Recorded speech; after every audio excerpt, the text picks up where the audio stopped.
बिस्मिल्लाहिर्रहमानिर्रहीम। अस्सलाम वालेकुम डियर स्टूडेंट्स। आज के हमारे इस लेक्चर में हमने चैप्टर 4 बायोलॉजी 9 क्लास का cells and tissue part number B हमारे पास क्या है, डिफाइन द फॉलोइंग टर्म्स।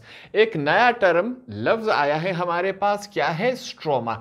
इसको हमने डिफाइन करना है, सीखना है और समझना है कि स्ट्रोमा क्या होता है, कहां पर पाया जाता है। ठीक है, सेम उसी तरह जिस तरह हम करते आ रहे हैं, पहले इसको डायग्राम से समझेंगे कि हमारे पास स्ट्रोमा क्या होता है। कॉन्सेप्ट क्लियर होने के बाद हम क्या करेंगे, इसकी डेफिनेशन लिखेंगे। अब स्ट्रोमा को समझने के लिए हमें क्या होगा, थोड़ा सा क्लोरोप्लास्ट का हम हेल्प लेंगे। क्लोरोप्लास्ट इससे पहले भी हम कर चुके हैं, आपके बुक में इसकी डायग्राम मौजूद है। यहां पर फिर से हम एक दफा बना लेते हैं कि क्लोरोप्लास्ट क्या होता है। ठीक है, इसकी डायग्राम मैंने यूं बना दी। इसके क्या होते हैं, दो मेम्ब्रेन्स होती हैं, दो वॉल्स होती हैं। ठीक है, आसान अल्फाज में इसको समझेंगे। इस बाहर वाले को हम क्या कहेंगे, आउटर मेम्ब्रेन। ठीक है, आप इसके साथ अपना डायग्राम बना ले, क्योंकि डायग्राम बनाने से आपको चीजें और आसानी से समझ आ जाएंगी। दूसरा, अंदर वाले को हम क्या कहेंगे, इनर मेम्ब्रेन। ठीक है, आपने क्या करना है, ये जो नाम है, नाम याद नहीं करें, सिर्फ ये आपके समझाने के लिए है ताकि आपके दिमाग में इसका एक कॉन्सेप्ट बन सके। ठीक है, अब इन दोनों वॉल्स के बीच में जो है, इसे हम क्या कहेंगे, इसे हम कह लेंगे इंटर मेम्ब्रेन। ठीक है, हमने ये नाम दिया। यहां तक बातें क्लियर हो गई। ठीक है, बाहर वाले वॉल को हमने आउटर मेम्ब्रेन, अंदर वाले को इनर और बीच वाले को इंटर मेम्ब्रेन का नाम दे दिया हमने। अब इस क्लोरोप्लास्ट के अंदर हमारे पास इस तरह के शेप्स के हमारे पास एक सिक्के होंगे। ठीक है, इस एक को हम क्या कहते हैं, इस एक को हम कहते हैं थैलाक्वाइड। क्या कहते हैं, थैलाक्वाइड कहते हैं। अब ये इस तरह के बहुत सारे हैं। हमें इसका स्ट्रक्चर कैसे नजर आ रहा है, जैसे सिक्के एक दूसरे के ऊपर पड़े हों। ठीक है, यहां तक बातें क्लियर हो गई। एक को हम क्या कहते हैं, थैलाक्वाइड कहते हैं, एक सिक्के जैसा है।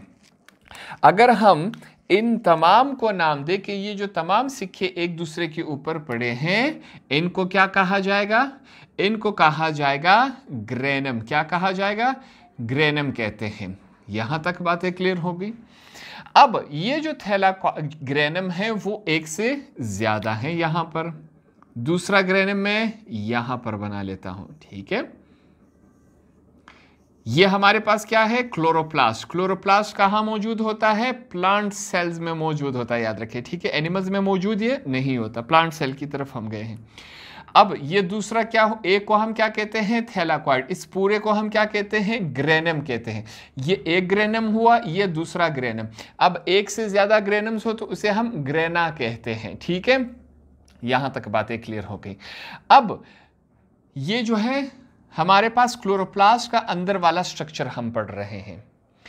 अब ये जहां पर ये हमारे पास ग्रेनम मौजूद है, इस पूरे इलाके में क्या होगा, फ्लूइड होगा। फ्लूइड किसे कहते हैं, पानी नुमा होता है। पानी क्या है, फ्लूइड है। शरबत क्या है, फ्लूइड है। आपका चाय क्या है, फ्लूइड है। जो भी लिक्विड होता है उसे हम क्या कहते हैं, फ्लूइड कहते हैं। एक बड़े से, अब पानी को अगर हम कहेंगे पानी है, ये शरबत है, ये चाय है, ये फलाना है, तो इन सबको मिला के हम क्या कह सकते हैं कि भाई ये तमाम के तमाम क्या है, फ्लूइड है। तो इसके अंदर क्या होगा, हमारे पास इस वाले के अंदर हमारे पास फ्लूइड होगा, पानी नुमा होगा। और उस पानी नुमा को हम क्या कहते हैं, उसे हम कहते हैं स्ट्रोमा कहते हैं। ठीक है, तो अब आपको जो कॉन्सेप्ट है वो स्ट्रोमा का क्लियर हो गया कि स्ट्रोमा कहाँ होता है। स्ट्रोमा हमारे पास क्लोरोप्लास्ट के अंदर जो फ्लूइड होता है उसे हम क्या कहते हैं, उसे हम कहते हैं स्ट्रोमा कहते हैं।